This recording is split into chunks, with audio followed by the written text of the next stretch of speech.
అందరికీ నమస్కారం. ముందుగా ఇక్కడికి మా ఆహ్వానాన్ని మన్నించి ఇక్కడికి వచ్చిన మీడియా పెద్దలు నిశాంత్ గారు, శివ గారు, మిగతా అందరూ media personal, photographers and all videographers అందరికీ చాలా చాలా థ్యాంక్స్ అండి. అంటే నేనది ఫస్ట్ సినిమా కాదు. సో నేను ఇంత ముందు కూడా కలవడం జరిగింది. కొంతమందిని ఫెమిలియర్ ఫేసెస్ అందరూ పరిచయమైన వాళ్ళు కూడా ఉన్నారు. సో మీరందరూ ఎలా అయితే ఏదో ఒక డ్యూటీలా కాకుండా వచ్చి మాకు పోజెస్ చెప్పి వీడియోస్ మీరు ఎంత కష్టపడి తీసి ప్రమోట్ చేస్తారో దానికి చాలా చాలా థ్యాంక్స్ అండి. సో ఇదే విధంగా ఈ సినిమా కూడా కంటిన్యూ చేయాలని కోరుకుంటున్నాను. నా పేరు హర్ష నర్రా. సో ఇందాక జ్యోతి గారు అన్నట్టు నాది సెకండ్ సినిమా కాదు, థర్డ్ సినిమా యాక్చువల్లీ.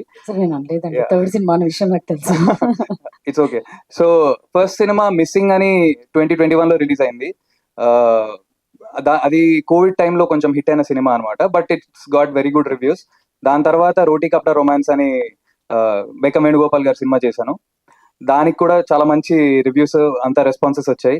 కానీ ఈ రెండు కూడా కమర్షియల్ గా పెద్ద సక్సెస్ అవ్వలేదు. కానీ మాకు తెలిసింది ఒకటే, సినిమా చేయడం. సో ఇందాక మా డైరెక్టర్ సాయి గారు అంటున్నప్పుడు కష్టం గురించి మాట్లాడినప్పుడు నాకు ఒక favourite lyrics from one song గుర్తొచ్చింది. పడ్డవాడే కష్టపడ్డవాడే పైకి లేచే ప్రతోడు, ఒక్కడైనా కానరాడే పోరాడకుండా ఓడినోడు. సో పోరాడుతూనే ఉందాం సార్. ఏదో ఈ రోజు మనకి హాల్ మన ఫ్రెండ్స్ తోటి ఫిల్ అయిపోయి ఉండొచ్చు, కానీ ఏదో రోజు మన ఫ్రెండ్స్ కి కూడా సీట్లు దొరకని లెవెల్కి మనం వెళ్ళాలి. సో దానికి మనం కష్టపడుతూ ఉందాం. ఈ సినిమా చాలా కష్టపడి కాకుండా ఇష్టపడి చేసామండి.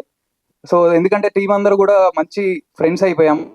మా డైరెక్టర్ గారు కానీ, మా ప్రొడ్యూసర్ చిరు గారు కానీ, మా Hari garu is one of the key parts of the making, and Seshu. So everybody, ఇంకా వినయ్, చాలా మంది ఉన్నారండి. అందరికి థ్యాంక్ చెప్తే చాలా టైం అయిపోతుంది, అందరికి బోర్ కొట్టేస్తుంది. సో దానికి వేరే ఈవెంట్స్ పెట్టుకుందాం.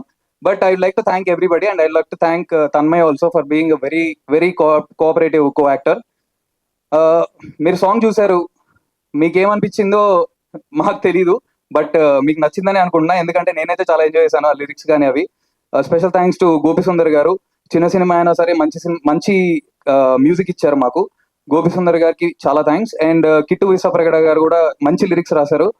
చాలా అందరికీ అందరూ ఒక రిలేట్ చేసుకునే లిరిక్స్ లాగా ఉన్నాయి. బట్ ఇందాక తన్మయ్ చెప్పినప్పుడు మీరు అందరూ చప్పట్లు కొట్టారు, తనతో రిలేట్ అయిపోతారు, తనతో రిలేట్ అయిపోతారు పెళ్లి గురించి అని. బట్ సినిమా చూడండి, అందరూ నాకే రిలేట్ అవుతారు. అందరూ సినిమా చూస్తే మీకు తెలుస్తుంది, సినిమాలో నాతోటే రిలేట్ అవుతారు ఎక్కువ. I like to thank everybody for coming. మా సినిమాని ఆదరిస్తారని కోరుకుంటూ thank you so much. Harsha garu, and special thanks to you also అండి. Thank you. సో ఇప్పుడు మీరు చెప్పండి, అసలు మీ ఒపీనియన్ ఏంటి పెళ్లి మీద, మ్యారేజ్ మీద? చేసుకుంటే బాగుంటుందా, బాగోదా? అంటే కంపానియన్షిప్ అయితే కావాలండి ఎవరికైనా సరే. ట్రూ. బట్ ఎవరిష్టం వాళ్ళకి. పెళ్ళి అవసరం లేదా వర్ష? ఎగ్జాక్ట్లీ. డౌట్ అది. సో ఎస్, నేను అడిగిన క్వశ్చన్, పెళ్లి చేసుకుంటే ఏంటి కాన్సిక్వెన్సెస్ ఏంటి, లేకపోతే ఎట్లుంటది? అవసరం లేదు, బట్ ఇప్పుడు చాలా మంది పెళ్లి అవసరం లేదు కంపానియన్షిప్ కోసం అంటారు. అదే పర్సన్ ని పెళ్లి చేసుకుంటే తప్పేంటి?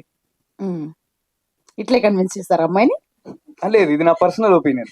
ఇప్పుడు ఎలాగో కలిసి ఉందామని ఒక పర్సన్ తోటి లైఫ్ లాంగ్ లీడ్ చేద్దాం అనుకున్నప్పుడు పెళ్లితో ప్రాబ్లం ఏంటి అనేది నా డౌట్.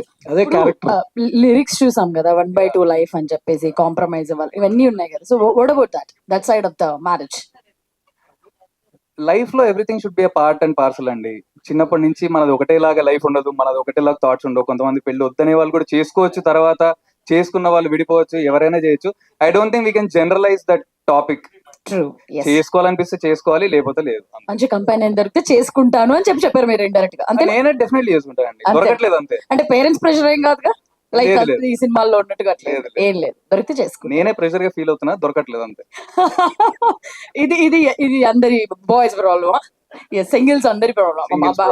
సింగిల్స్ ప్రాబ్లం, అందరూ సింగిల్స్ దొరకట్లేదు. సేమ్ నాది కూడా అదే ప్రాబ్లం లేండి. మరి చేసుకోండి పెళ్లి, చేసుకుంటా. అదే ఇవన్నీ చూసిన తర్వాత మా ప్రీ రిలీజ్ అప్పటికి మీరు పెళ్లి రావాలి. అమ్మా నిజంగా అయితే బాగుండు, మా అమ్మ ఫస్ట్ హ్యాపీ. ఓకే.